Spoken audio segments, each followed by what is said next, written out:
Today, I want to clarify something that a lot of practitioners have a lot of confusion with, which is the difference between mold spore allergy versus toxic mold mycotoxin illness.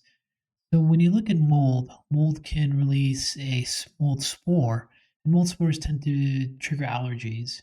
And that's completely different than having different types of poisons that are released, which are called mycotoxins, by specific toxic mold species, for example, like Stachybotrys. So when you're looking at the spectrum of things that are out there, you have to realize that there are people that just have mold sensitivity or allergy reactions, and these can easily be identified on lab tests. At every conventional lab has testing for IgG for mold, different mold species, and they're just checking for mold spores, which are just classic allergens. Or it can be an IgE, which is like a true immediate immune response allergy. So people that have mold spore IgG reactions can get exposed to mold, whether it's on like a food compound or just it's in the air, or even mildew, for example, has mold, but it's not toxic mold. It's not toxic mold.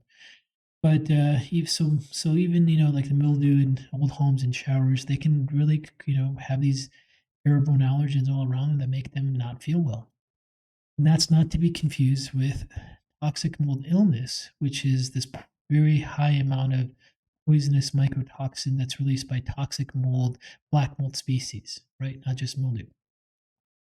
Now, if people have mold spore IgG reactions, they'll have some inflammation, some delayed reactions, and maybe not even notice much when they get exposed to it, unless they get exposed to it consistently for days and days.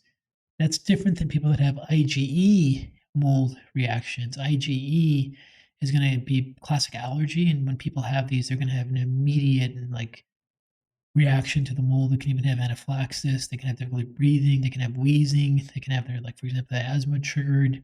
Um, can be much more devastating for them. Again, that is not toxic mold illness.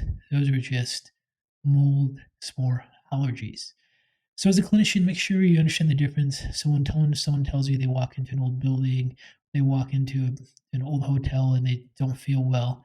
That's not toxic mold illness. If anything, you may want to run a mold IgG and mold IgE panel and identify whether to have mold sensitivities or mold allergies, and make sure they don't confuse that with toxic mold illness.